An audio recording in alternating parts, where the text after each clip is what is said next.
本日は混ぜて簡単お豆腐きなこクリームを作ります。今回使った材料は絹豆腐 150g、 きなこ 10g、 ラカントシロップ 5g から 10g、 バニラエッセンスお好みで。絹豆腐 150g、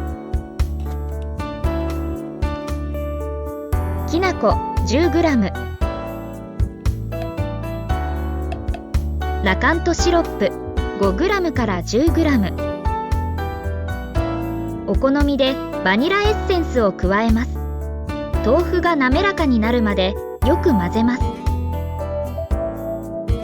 手動でも作れますが、電動の方が滑らかに仕上がります。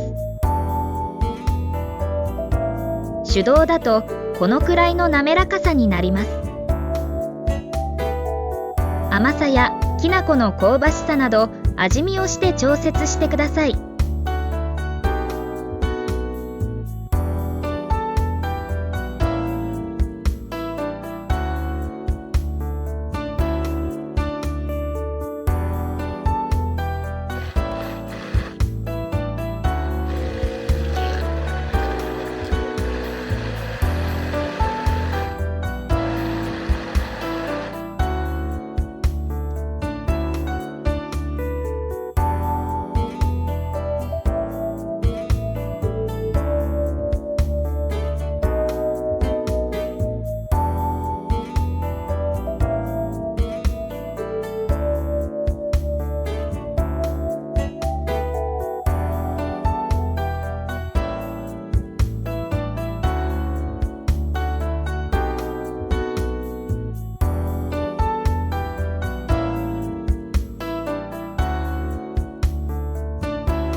お豆腐きなこクリームの完成です。